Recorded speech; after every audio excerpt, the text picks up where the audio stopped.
Hello, everyone, and welcome to Yara's fourth quarter results call. Please note that this call is being recorded. I'll now hand over the call to Maria Gabrielsen, Head of Investor Relations in Yara. Please go ahead. Thank you, operator, and welcome to everyone for joining us for this conference call for our fourth quarter results. I'm here together with the representatives in Yara's management, our CFO, Magnus Krogh Ankarstrand, the Head of Market Intelligence, Tore Mo, as well as other representatives from Yara. We're not planning to give a presentation or further opening remarks, as we hope you all just watched our webcast, so we will therefore go straight into questions, and I will ask operator if you may please open the first line. Our first question comes from the line of Joel Jackson of BMO Capital Markets. Your line is now open. Good afternoon, everyone. Thanks for taking my question. I'll ask a couple of questions, maybe one by one. Can you talk a little bit about the difference in Q4 between Europe and the Americas? You had a lot of buying in Q4 in Europe. Was that ahead of CBAM? And then Americas was flat. Was that weather? Can you talk about that, please? In Europe, we had a strong Q4, both when it comes to our own sales, but also the market in general, both up, because we think a large part of that was due to positioning ahead of CBAM. Already from November in particular, there was quite strong interest in buying, importing, as well as from domestic producers, to avoid the CBAM charge from January 1st, and it actually led to a price increase all across the products already in Q4, because of that, so partly then reflecting the CBAM charge already in Q4. In the US, I think it's a more, there has been now the norms of the recent seasons has been quite a lot of late buying in North America, in the US, with a lot of the imports focused in, let's say, the February through April period. And this season looks to be similar. It's just slightly ahead, but I would think that's not more than just more or less random variation. I have not seen anything kind of specific or any structural when it comes to that. There's a lot of buying from the US that remains. Okay, and then I'm trying to reconcile your comments around Q1. So you talk about how, because there was some pre-buying in Q4 in Europe, Q1 is ahead of the season. Then you kind of talk, well, yeah, but there's lots of products still to buy in Europe. So in one hand, you're kind of saying like, oh, people have bought ahead, but oh, they haven't bought enough. I'm just trying to understand your comments. And then can you, as part of that, with some of the uncertainties around CBAM, whether there might be some offsets or not, can you try to sort of talk about that and how it's affecting the market and your strategy? I can start with some comments, and then Magnus can add if it's a wish. First of all, given that we estimate that deliveries are 7% ahead as of end December compared to last year, even if not, you would think that the first application for the farmers are generally already purchased. And now we still have winter, so until there is a kind of a movement in the fields, there is no real need for farmers to replenish their inventories or further buying in order for the subsequent applications. So, and also as you hint at, there is now a CBAM in force. There's some political uncertainties that has kind of surfaced through January around this. So it's logical then that as we start the new year, that we have a relative slowdown, a little bit of a slowdown in the market after Christmas. But 7% ahead, almost half of the seasonal demand has yet to be bought. And we think that imports is slowing now in Q1. So that's where we are kind of coming from. That yes, it's a little bit slow start. Now we are kind of depending a little bit on spring arriving, and then it could be a quite a busy period actually. And it depends a little bit on how much will be imported. Just for your reference, urea is the main product on the nitrogen side that is imported, less so for nitrates. And Q1 last year, EU imported 2.2 million tons of urea. That's quite a lot. So even if imports is down, there is quite a lot needed. So that's kind of, I can understand that you are a little bit puzzled by the formulations maybe, but yes, the market is a little bit ahead by the end of December, but it's a lot that remains. And we'll see how that plays out in a market where imports is now more expensive. Yeah, no, I think that's the key point. And obviously with with the prospect of CBAM in Q4, there was some bit of a rush on the import side, which is also reflected on the pricing or in prices. But I think it's also key to remember that CBAM is still in force. I mean, every ton that goes into Europe now faces CBAM, and of course, by the time any changes to that would be in place, of course, that product will have been sold and probably applied a long time ago. So I mean, we don't really see that from a market perspective this spring that any CBAM changes would impact anything on prices as such. And then also, we believe it's highly questionable that there will be any changes to the CBAM at all. Okay, just to fit one more in, would you expect 26 for ammonia production? Would you expect 26 to play out largely like 2025 and 2024, where you're producing 1.7 to 1.8 million tons a quarter, except for Q3 where you produce significantly more? Should it be similar kind of ranges across the quarters this year? I think when it comes, if you're referring to Yara's ammonia production, I mean Yara, yeah, just Yara, 1.7, 1.8 a quarter, except for Q3 where you produce more. Well, I mean, we run our facilities 24/7 all year round if there's a positive cash margin. So and then of course there are some turnarounds that impact that schedule, and of course from now and then there's an unplanned stop as well. But in general, our uptime is very, very strong. So I think our plan is to produce at sort of the practical production rate that we have right now. There's strong right now. There's good cash margin in all our production facilities. Do you need any special turnarounds or any additions this year in 26 that'd be significantly different than 25, excluding unplanned outages? No. I mean, I think we distribute our turnarounds fairly evenly, so there's nothing special compared to other years. Thank you very much. Next question comes from the line of Christian Faitz of Kepler Cheuvreux. Your line is now open. Yes, thanks. Two questions, please. First, your scheduled maintenance capex for 26 is some $200 million higher versus 25. I'm aware of the phasing that you mentioned in the webcast, but can you elucidate this a bit? For example, which plants are mainly concerned? And the second question would be, can I ask whether the sequential property plant equipment increase over the past few quarters is largely US dollar driven? Thanks very much. Yeah, no, I think on the first question, our maintenance schedule is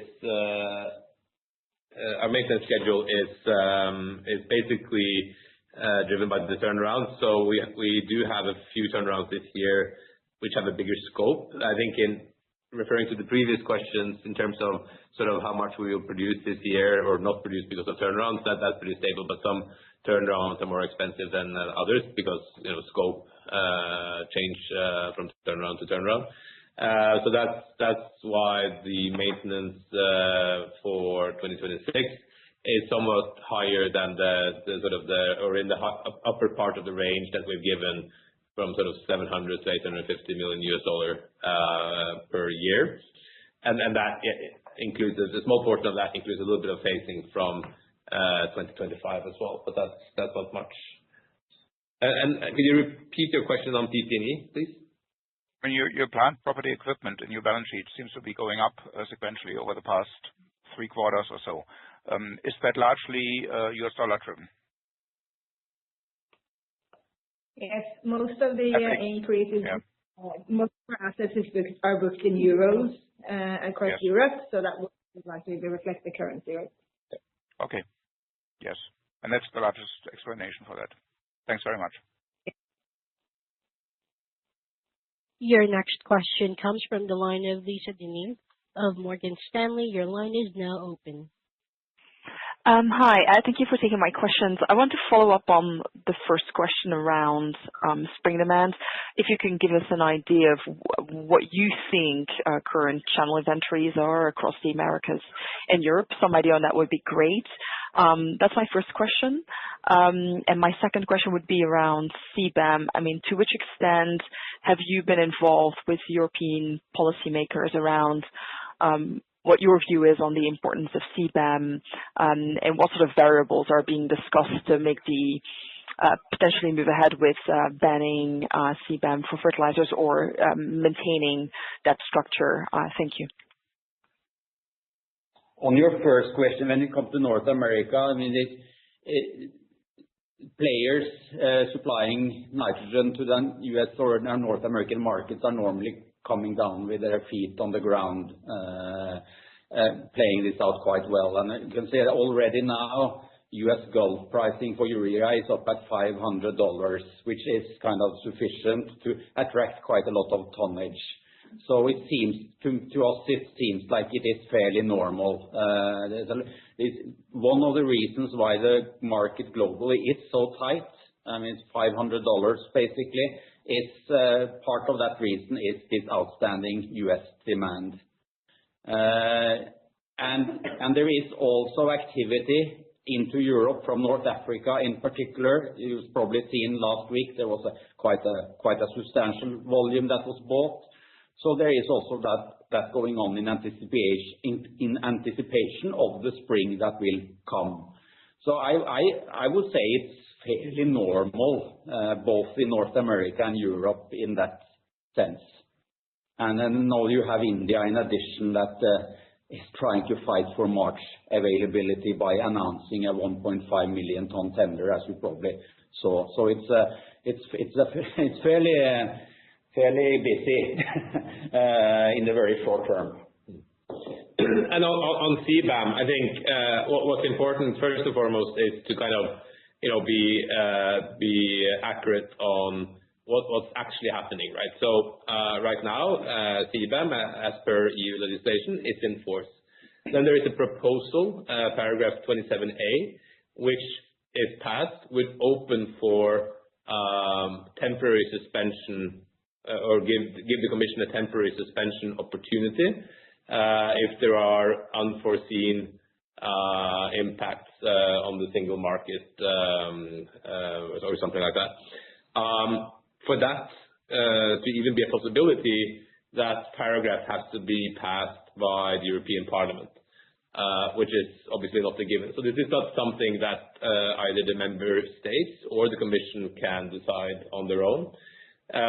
So obviously, and referring to your question, we are of course in close contact with at the political levels, both in several member states, with the EU Commission and also the EU Parliament, to voice our view on that. And I think our CEO has been very clear on that of course there is absolutely nothing with CBAM that is unforeseen. I think it should be evident that prices will go up equivalent to the import tax you put on a good. So it's very difficult from our perspective to see any logic in implementing such a paragraph. But of course, politics is politics, and this will then we will see what the mood in Europe and how receptive the MEPs will be for that. But as a reference, in the same event where this was introduced, the Commission also and the member state agreed on Mercosur, which was later rejected by the MEPs. So there is certainly no guarantee that the proposal from the EU Commission is approved by the European Parliament. Okay, thank you very much. Your next question comes from the line of John Campbell of Bank of America. Your line is now open. Yeah. Hi, everyone. Thanks for taking my questions, too, if I can. Maybe sticking with CBAM. So do you have a sense within Yara of the potential timeline for when the EU could pass or not pass this modification to the suspension tool, et cetera? Number one. Number two, on your Air Products project, sort of what confidence do you have at this stage that it can be delivered within the 8 to 9 billion budget? I think it's probably fair to say the project has seen numerous cost increases. Air Products, I think, are quite clear on their calls that there's a lot of construction market labor bids from data centers. I think Air Products has tried to basically split up the construction into several different tenders, et cetera. Maybe you could tell us how that's going. But I can tell you, at least from the Air Products call, they said 90% of the missing puzzle piece to reach FID relates to the cost. So is there any reassurance you can offer that 8 to 9 billion figure will be achieved? Yeah, no, I think on your CBAM question, I mean, it's difficult for us to sort of, give a sort of a firm estimate on how much time the EU need to pass this through Parliament. So that's of course something that we are watching closely. However, we do note that there is significant resistance both in the European Parliament, but also from several member states, as well as the industry, as well as commissioners, against this proposal of opening for a possibility of suspension. So at least I think it's fair to say that it's going to be a fight, political fight. I think, and whether that sort of comes in time, or how that sort of matches up with our timelines for the Air Products project is of course equally difficult to say. But of course, next month will hopefully provide some direction, at least in terms of what the political mood is and where this is going. On the cost increases, we don't have any sort of further updates to what we and Air Products have stated earlier in terms of the range that we are looking at. I think, of course, as you say, from the original outset of that project from Air Products side, CapEx has gone up, but it's also important to remember that the technical maturity of the work, detailed engineering, et cetera, has developed a lot as well, right? So I think sort of comparing cost estimates is not like comparing apples and apples necessarily, right? There's a big difference between cost estimate after detailed engineering and the cost estimate that you do on your first FID, as an example. So they are working diligently to get these estimates in place. We are supporting that as well with our expertise. As you say, there is competition for this, but there are also not many ammonia plants being actually being built in the US. So we will see how that works out over the next month, and it's of course a very important element in the decision making, as Air Products have pointed out, and of course that's the case for us as well. Thank you. That's very helpful. Question comes from the line of David Simmons of BNP Paribas. Your line is now open. Hi, thank you. So 2 questions from me, please. Firstly, you mentioned strong demand fundamentals, but you're showing optimal nitrogen application on slide 29 for a wheat farmer as being 4% lower versus this time last year. And I think if you scale that up to the whole nitrogen market, it's the equivalent of losing maybe 5 million tons of urea demand in 2026, ex-China. Now, I know you're not just selling to wheat farmers, but soy and corn economics are very weak as well. So could you comment on expectations for supply and demand balances in 2026 based on current farmer economics as opposed to the long-term averages that you show on the slide? That's question 1. And then question 2, so NPK margins have come down, and you mentioned that that's normal in a tighter nitrogen market, but I noticed that compound NPK inventories also look like they've built in the 3Q and 4Q. So are you seeing farmers down trading to straight nutrients, or what's behind that larger than usual inventory build in compound NPKs? Thanks. Yeah. As you mentioned, the example we show there is kind of a little bit of a theoretic issue. We have a yield curve that we have kind of based ourselves on from a research center in Germany. And it, as you say, it's if a farmer already is at optimal application rate, it does show how that optimal application rate is changing with the price ratio between wheat and fertilizer. And fertilizer is clearly expensive. I mean, affordability issues is high on the agenda, both on nitrogen, even more on phosphate. So it's a limiting factor. I think that if not for relatively modest or low grain prices, we will have even for N and P than what we have today.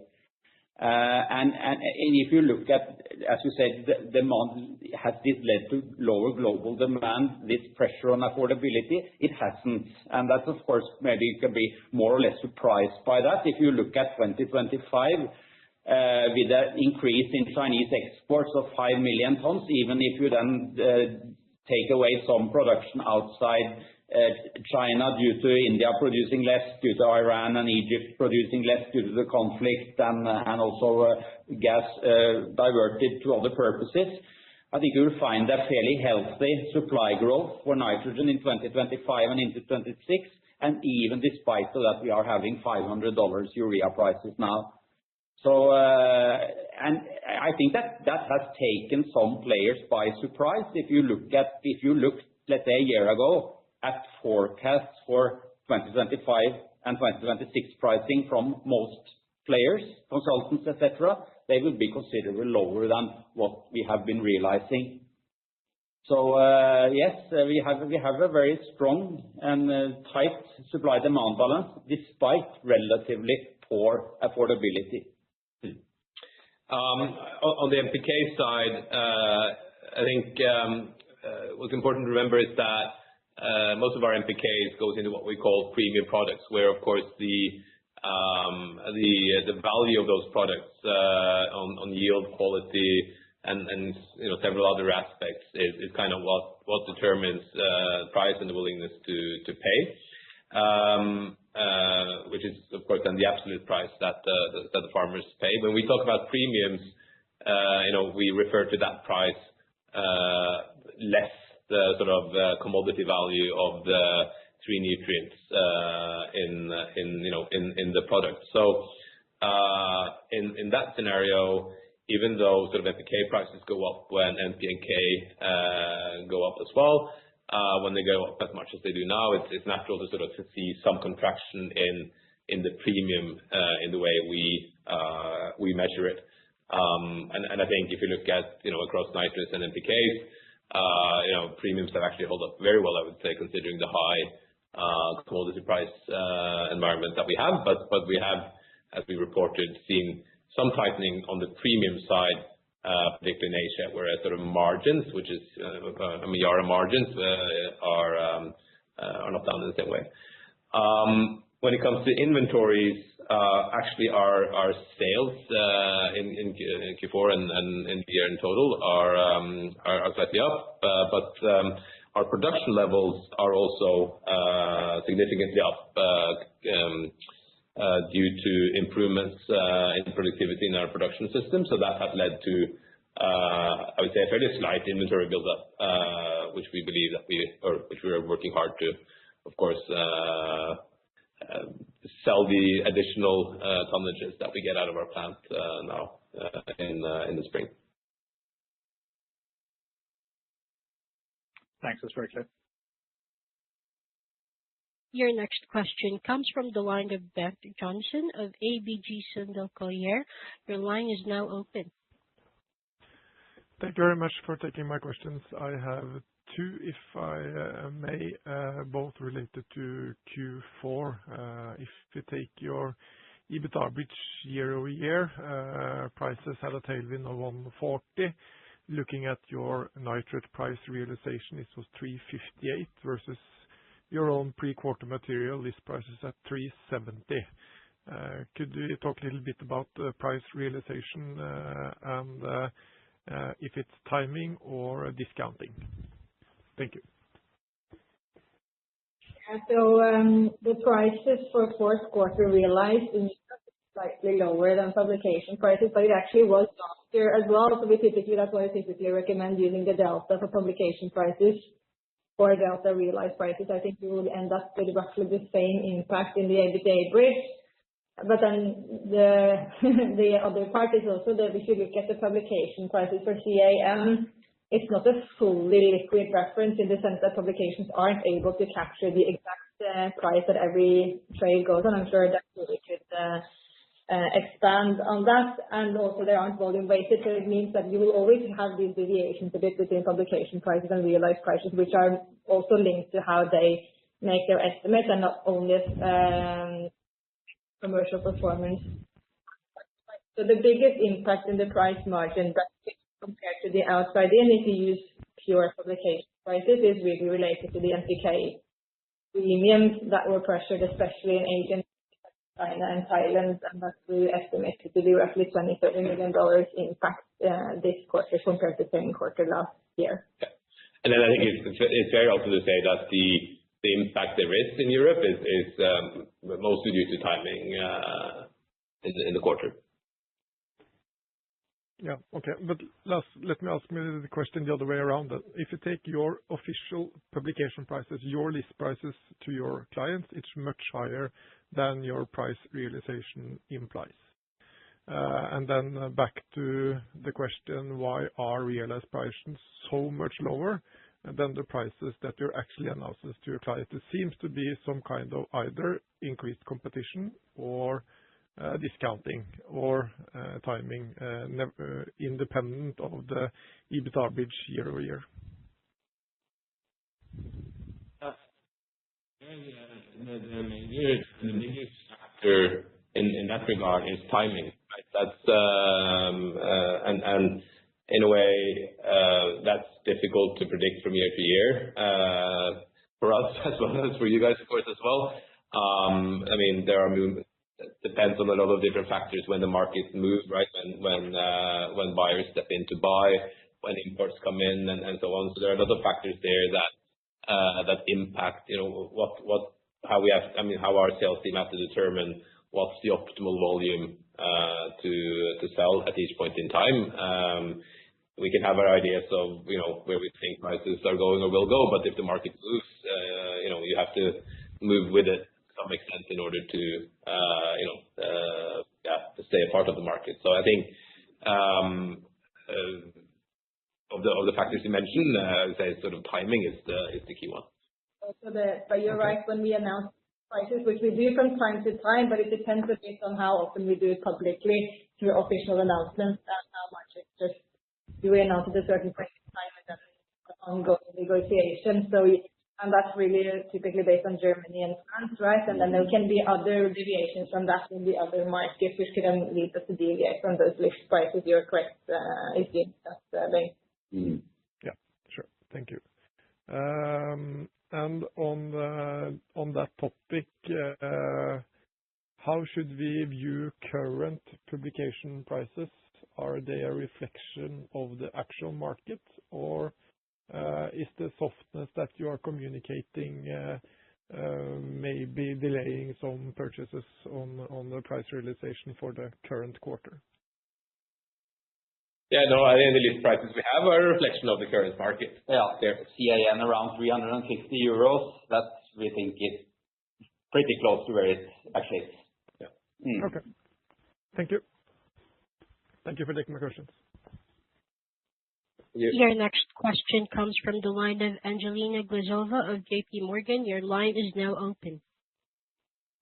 Hello. Thank you very much for taking my questions. I will also have two. My first question is on free cash flow dynamics. We have noticed that in the past couple of quarters, there was a sizable working capital buildup, and I'm wondering how you expect the working capital to develop into 2026. Now, we, of course, know that the working capital trend is impacted by seasonality, and that it can be patchy on a quarterly basis. But I'm just wondering, in general, if you could give us some color on next year, and also because you now have a free cash flow target. So just wondering how you think of working capital as a variable in achieving that target. And my second question would just be a follow-up on CBAM. Apologies again on this topic, but I just wanted to make sure I understand correctly what you have said earlier in the call. I believe you have mentioned that you doubt that there will be any meaningful changes to CBAM in principle. So I just wanted to understand, is it something that you think based on the discussions that maybe you have had with regulators so far, or what is this view based on? Thank you. Yeah, no, thank you for your questions. I think on the first one on working capital, I mean, first half is the as you know, the season in the northern hemisphere, right? And that's forget how that's the biggest part of the global application as well, right?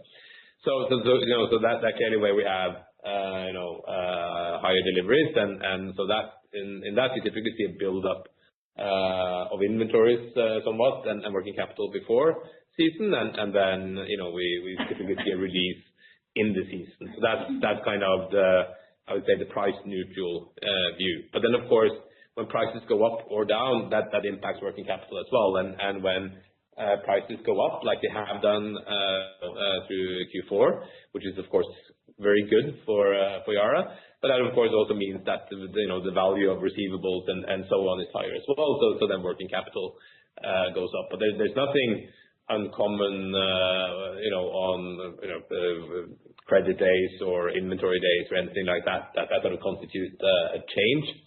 So this is kind of purely seasonality as such. And then of course there are from time to time some sort of changes on when prepayments happen and so on. So I think as season starts and also let's see if prices stabilize at this level, it's fair to think that everything else equal, you see a release of working capital. If prices go up, there will be a build-up, but also of course be a release from sales done in Q4, but nothing uncommon compared to previous years. And that of course also plays a little bit into when you talk about improvements or how to sort of think about working capital from a value perspective. Then you of course think about sort of the average for the year or average for the season, which is kind of what matters. That being said, of course, working capital improvement in itself is an important topic, but that's not something we sort of improve by moving things around between the quarters. That's more a question of working on the different aspects of working capital, such as reducing credit days, optimizing product flows based on inventory days, obviously. Products we sell closer to our plants generally typically tend to have lower working capital and so on. So that's definitely something that we work on as well. And which of course we have to measure against the premiums we achieve for some of these products in markets far away from the plant. On CBAM, just to be precise, because I think I've seen a lot of different comments on this, and I think it's you sometimes read it as if either CBAM has been suspended, which is absolutely not the case, or as if it's something that the EU Commission or a member state could just decide on their own tomorrow.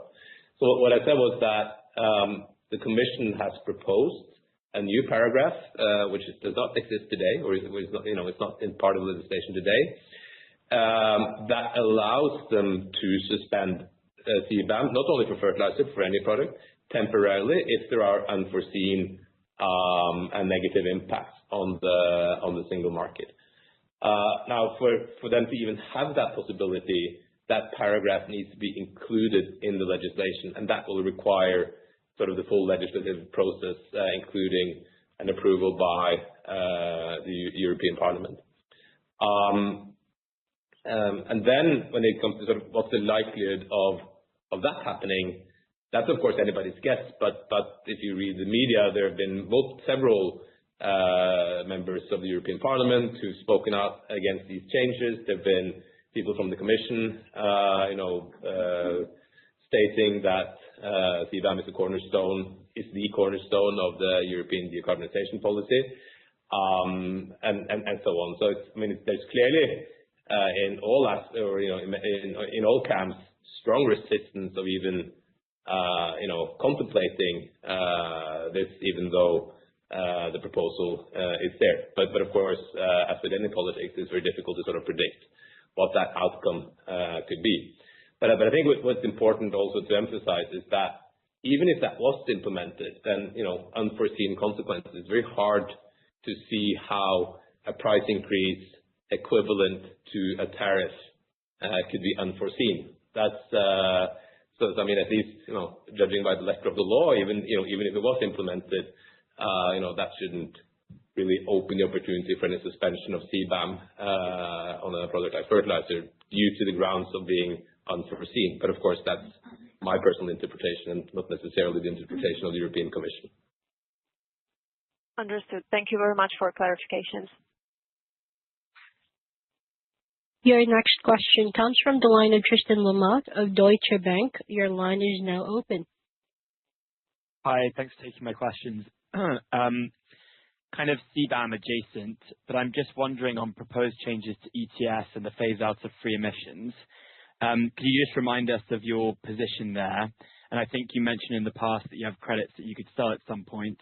So could you also talk about your exposure to the need to buy credits over time? And then second question is, just given where the net debt is now sitting, which I think is below your range, what's your view on kind of capital allocation and buybacks? Thanks. Yeah, when it comes to ETS, we have, as we stated before, around 6 million credits in our bank, so to speak. And then, the way it works, of course, is that we get a certain free allowance quota per year that matches so far has matched or exceeded our need to buy ETS quotas, and then now free allowances will be gradually phased out, at least according to the current plans. And I think, you can think about the credits that we hold in different ways, but just sort of measuring it physically, that kind of takes us to 2029 or something like that, through 2029. Kind of where we could cover our need for actually buying credits with what we have in the bank. And of course, given that your question was adjacent to CBAM, obviously we would almost assume that in the event that the EU Commission would take away or suspend CBAM temporarily, I would also almost take for granted that they would suspend or extend free allowances for the same period. Of course, if not, it would be treating domestic industry very, very unfavorably compared to imports. And could you repeat your second question, please? Can I just add a comment to the EU? So if we have then a slower phase out, Tristan, right? So basically it means that the deficit we expect in 2029 or 2030, that won't increase as much as it would have otherwise done until 2034, right? But whether we use those quotas in the bank or whether we sell them, that's a purely financial decision, ultimately depending on where prices are and where we think they're going, because they have a cost regardless of when we materialize the cash effect related to them. Thanks. And yeah, the second question was just around your net debt to EBITDA level, which I think is below the range, and your thoughts around kind of buybacks or what you would do with extra headroom. Yeah, no, I think we outlined our capital allocation policy in our CMD a month ago, and our main priority on the investment side or on the growth investment side is clearly U.S. projects and reducing our energy costs, so investments into ammonia. I think sort of beyond that, capital discipline will be very strict. Of course, if we have smaller, very value accretive opportunities, that's of course something that we'll always consider. And then we stick to our dividend policy of 50% cash dividend of net income. Of course, as we also said earlier today, if there is headroom or availability for it, we will always also consider additional buybacks as depending on what we believe is the most accretive for the shareholder. Thanks very much.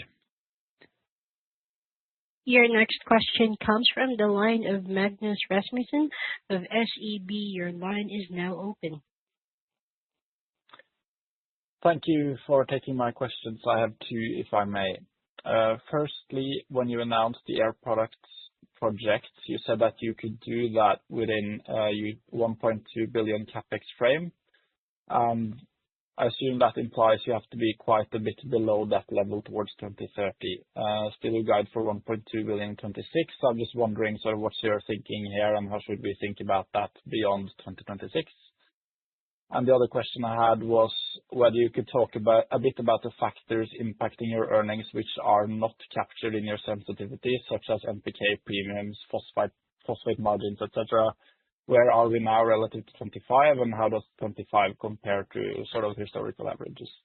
Thank you. I'm not sure I captured the full first question, but I think what we've said is that the Air Products project is within our capital allocation policy. We've also indicated that we see sort of CapEx spend in real terms around $1.2 billion next year. In the coming years. And then, of course, if you sort of deduct the maintenance level that we've indicated as well, that there should be within that also sufficient space for the project portfolio that we are looking at towards 2030. And then of course, as in the previous question, that also opens up for the dividend policy that we have, and of course, evaluating buybacks versus very accretive opportunities that might arise in addition. But I think again, U.S. projects would be a priority, and of course also CapEx discipline would be critical. In terms of variables beyond the one that we give in the sensitivities, I'll give the word to Maria. Yeah, just to mention, I think the largest one, we have the phosphate upgrading margins, which we used to have a sensitivity on but don't have currently, but it has had an impact in 2025 compared to 2024 in general on the positive side, even though prices have been falling for the later half. NPK premiums, for example, it tends to be fairly stable, but we do see some variations like we did in this quarter, so that will also impact earnings, even though not covered in the bridge as such. And then you could also, because we have gas exposure mainly to TTF and Henry Hub, but we have some plants exposed to other gas costs, which tends to be more stable, but to the degree they vary, they wouldn't typically be reflected in our sensitivities.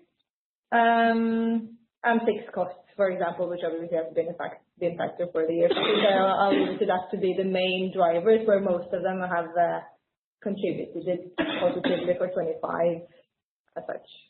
I don't know if it's helpful, but you have this, the phosphate upgrading depends on sulfur as a raw material for most production processes, and sulfur has been so volatile. So for, let's say, for a phosphoric acid base, which is a normal route, phosphate upgrader, there's been a very strong cost increase on the sulfur part, which we don't have with our nitrate phosphate process, that is the NPK plants in Norway. So that may also make it a little bit more complicated for you to make that assessment because phosphate upgrading margins are a little bit different depending on which processing route you are using. We could also, since we are talking a lot about CBAM today, so for 2026 that will also have an impact. So CBAM cost doesn't impact our EBITDA as long as we're utilizing credits that we have. But the price effect will be there, of course, and depending on whether it's in Europe or outside Europe, that will have different effects. So as we mentioned in TMT, we will get update, well, in pre-quarter package, we will update sensitivities to reflect that in due course before 1Q.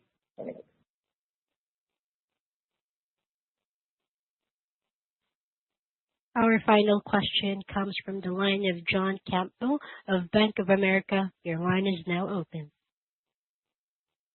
Yeah, thanks for coming back. Just had one or two follow-ups, if I could. Could you maybe give us a sense on your view in terms of the potential resumption of Chinese urea exports in 26? How many million tons basically you're expecting, number one?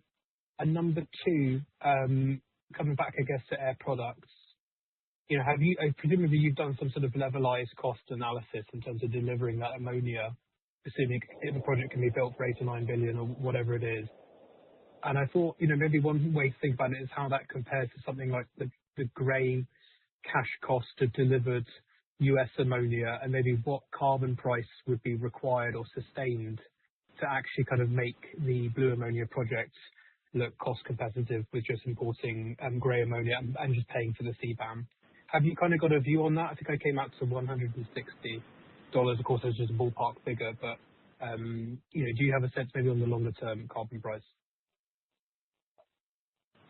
On your first question, I think we don't have a very specific opinion exactly how much that will be exported. We have just said that it's certainly a very important factor in the global balance. How much that volume will be, but we are also referring to some external opinions around this in the press, where last year it was, let's say it was in second half April that this was addressed initially by the Chinese government and NDRC. So I think it would be logical for something similar, that when it gets to second half April, maybe that will be on the agenda of the Chinese government. We observe that some of the consultants are working on a kind of baseline around 6 million tons, maybe a little bit higher than 2025. But of course, that nobody knows how that is going to play out. Yeah. And I think, obviously, it's very difficult to predict exactly what they're going to do, right? But I think more important than the actual number of tons as such is, what will it potentially do to the global market and global pricing, right? And then there, I think it's just important to keep in mind that at least so far, it seems that the main policy from the Chinese government has been to keep urea prices low. And obviously, the more you export, the more you're impacted by global pricing. And if you export to the extent that you impact global pricing, then of course it's very likely to assume that it will impact domestic prices as well. And as we've talked about in our capital markets day, and as we can see, there's nothing that would point to sort of a softening supply-demand balance outside China, meaning that sort of any opening to exports would sort of face a quite high price environment globally, and I think it's sort of safe to assume that they would sort of control exports to the extent that it doesn't impact domestic prices very much. And of course, I think it's also logical to assume then that, at least from a planning perspective, that shouldn't impact global prices too much either. But of course, things are difficult to predict. Okay. And on the Air Products question, of course, or the US project questions, yes, we have, of course, our internal views on sort of what different levels of CBAM would do to ammonia pricing into Europe and so on, and how that impacts the project. But that's not something that we can share publicly. But I think, as we have said before, it is an ammonia it is a regular ammonia plant with very high scale and certain advantages that we talked about in our capital markets day. And sort of there's a gray sort of price comparison to that, and then there's an added premium, obviously, from CBAM as well. And I think as we've said, also that, just from a sort of total project perspective, the sort of the CO2 capture part in itself is more than covered by the 45Q tax credits. Right? From that perspective, this is something that even without a CBAM premium, should be profitable. But obviously, the CBAM adds a lot to the profitability of building a decarbonized plant. Great. Thank you. Thank you. Again, if you'd like to ask a question, please press star followed by one on your telephone keypad. That's star followed by one on your telephone keypad. Thank you. Your next question comes from the line of Jillian Galliard of PGGM Investments. Your line is now open. Thank you. I have two questions. So first, in your capital allocation framework, you highlighted maintenance and growth CapEx, but there was no explicit mention of sustainability or transition CapEx. Could you explain how decarbonization investments are reflected and prioritized within that framework? Well, I think, as we've said, the U.S. projects would be the lion's share of that growth CapEx, right? And sort of even though they represent lower gas costs, more scale, lower fixed costs per ton, they also are, key to decarbonization. So I think from that perspective, you can sort of say, the benefit that we have, right, is that a project like that in our position in the ammonia market means that we can do decarbonization profitably and have, because we have the other benefits as well, right? So I think that part is fairly sort of, I would say, covering that. And I think when it comes to the maintenance CapEx, parts of that go into, improvements in our plants that are also related, ESG related, such as energy efficiency, which, also has a good monetary impact by using less energy and lowering costs. But I think in general, Yara does not do ESG investments unless they are profitable. So there's no separate budget for that. Okay. That's clear. It would be helpful, though, if you would include a figure that would show that visually, because now it's just a maintenance and growth. Onto my second question. It's stated that Yara's capital allocation policy is based on maximizing shareholder value while maintaining a mid-investment grade profile. I'm wondering, how do you operationally ensure that capital allocation decisions are still consistent with either a 1.5 degrees aligned pathway or a well below 2 degrees aligned pathway? Yeah, no, I think we have set targets for 2025, which we achieved, and 2030 that we're working hard to achieve. And these are based on exactly that. And then we, in our capex allocation, to be differently, to achieve those targets, like we have done for 2025, we have a portfolio of different projects, and of course, the U.S. ammonia investments being by far the biggest one, but also other projects like electrification project. We have our CCS project in Sluiskil that we complete this year, and so on. So we look at our portfolio in totality, and then we look at whether our capex or sort of the capital investments that we do provide a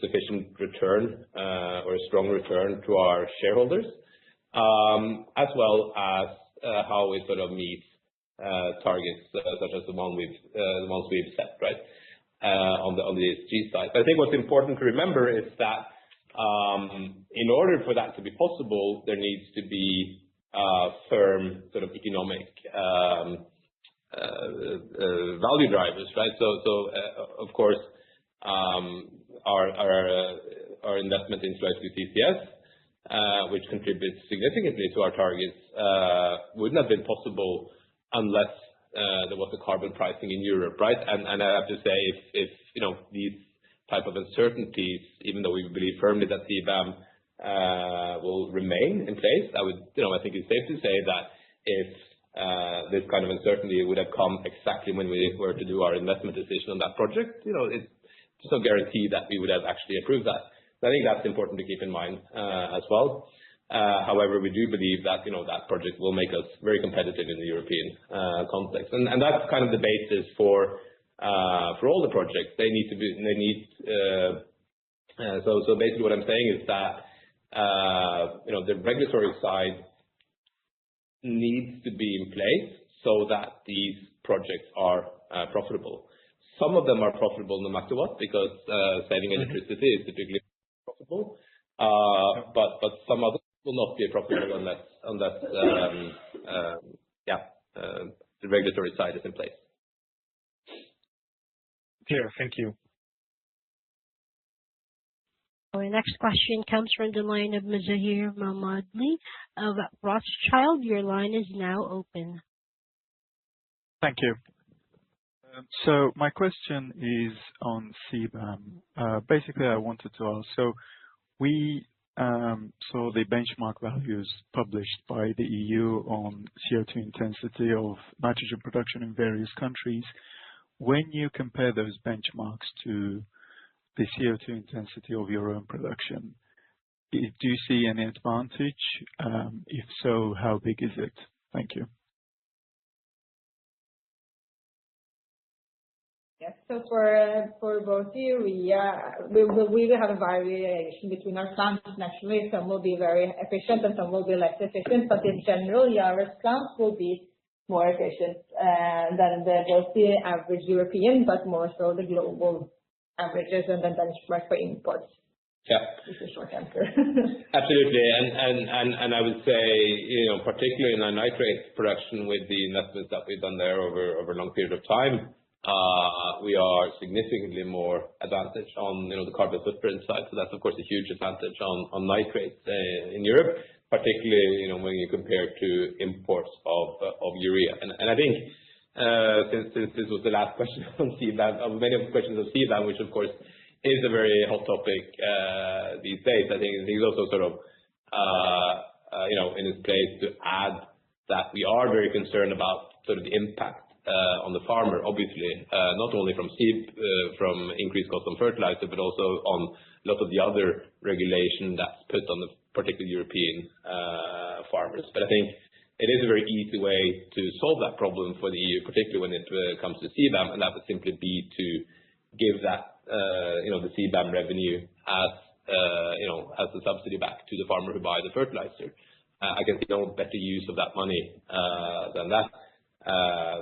Sort of the train of thought that you would sort of suspend CBAM so that dirty imports from outside Europe can outcompete European industry, is clearly not the best route of achieving that. So I think there is a very easy way for the EU to help farmers and not negatively impact European industry as well. Thank you. We have reached the end of our Q&A session. I'd now like to hand the call back to Maria for final remarks. Thank you for everyone for joining. No further comments from our side, but Investor Relations is available for further questions if you have follow-up. Thank you. Goodbye. Thank you for attending today's call. You may now disconnect. Goodbye.